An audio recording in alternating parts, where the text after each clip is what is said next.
The zombie isn't a drink for the faint of heart.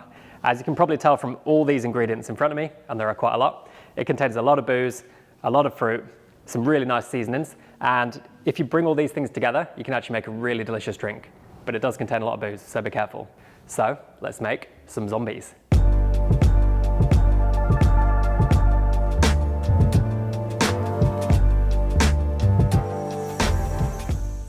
So the zombie was created in the 1930s by Don Beach of Don the Beachcomber, and he was one of the kind of pioneers of the entire tiki movement.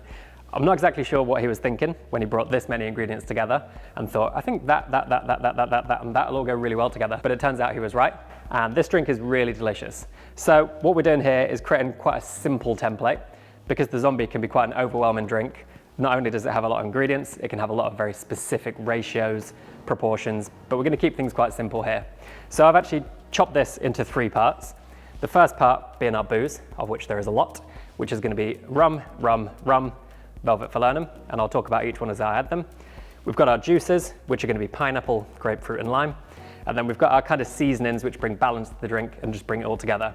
So we've got grenadine, we've got some kind of aniseed forward flavour, which is going to be absinthe, but you could also use Pernod. Then we have some bitters and some saline solution. So this recipe isn't designed to be a recreation of the original recipe. It's designed to bring all the elements of a zombie that I really enjoy, and I think you might enjoy, into one drink in a kind of balanced way. So there's going to be lots of variation and lots of kind of tweaks from the original. One thing that is missing is going to be cinnamon.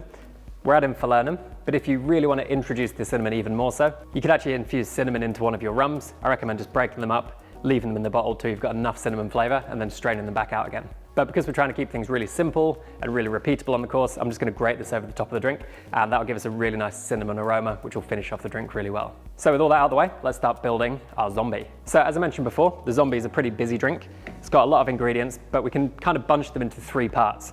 The first of which being the booze, then the juices, then the seasonings. And in the booze category, we're actually going to keep things kind of simple. And doing it this way just makes it really easy to keep up with what we've added to the drink already. 11 ingredient drinks can be quite complex. It's very easy to miss something, but here we're actually going to go equal parts. So the 3 rums are up to you, which 3 you go for. Historically, this might be a Jamaican rum, a Puerto Rican rum, and then some kind of overproof rum, maybe a Demerara rum. But whichever you go for is going to have a big impact on the drink since it has a lot of rum in it. So first of all, I'm going to go with 20 mils of our El Dorado 3 unaged white rum. But as I said, definitely experiment with this. We're going to go 20 mils of a Jamaican rum. And I'm going for Appleton 8, which has got a little bit of funk in there, but also some nice kind of caramelly notes as well. Going to go 20 mils of an overproof Demerara rum, and this is going to bring really rich kind of molasses characteristics and a lot of booze, to be honest. This is 57%, so take it easy. This one's woods, and whichever of the rums you decide to infuse with the cinnamon, it's going to take on some of those spice flavors, and it shouldn't take too long to infuse. So if you go down that track, obviously it'll bring a little bit more spice, but what we're going to do here is add 20 mils again of velvet falernum from John D. Taylor's.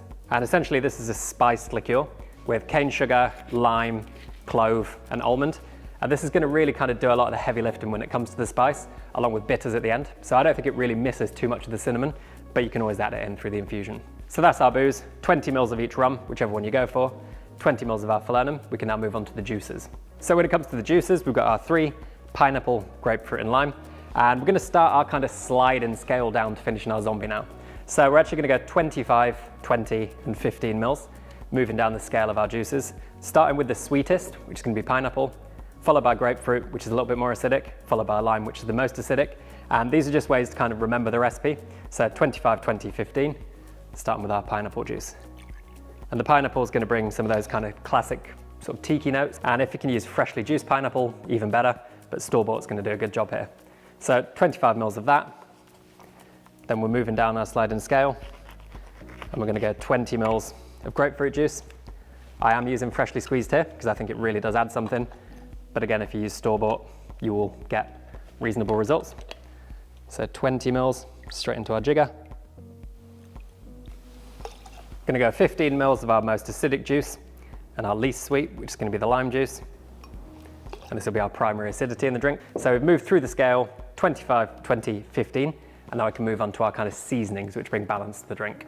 So in our seasoning section, we're kind of finishing off the drink, bringing it all together and balancing out what currently is essentially boozy juice.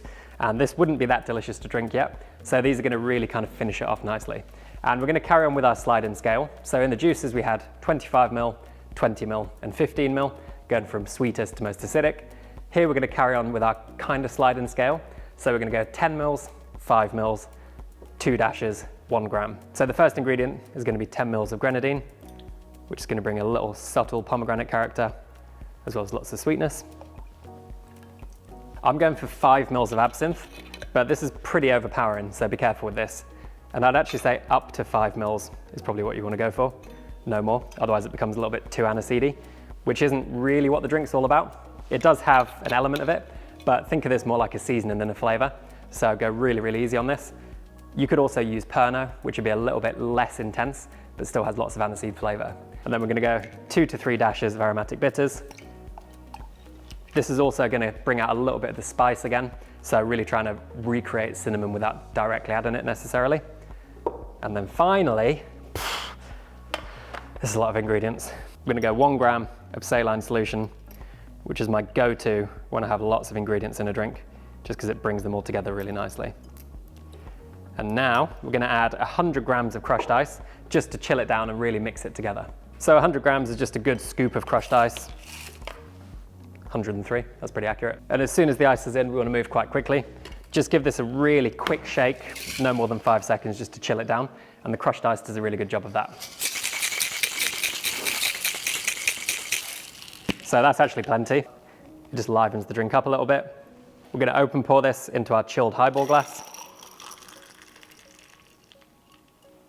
Top it up with a little bit more crushed ice if you need to. Grate on a little bit of cinnamon, just so you've got that nice spice on the nose. Going to garnish with a nice big mint sprig. And there we have my interpretation of a delicious tiki classic cocktail called a zombie. Enjoy.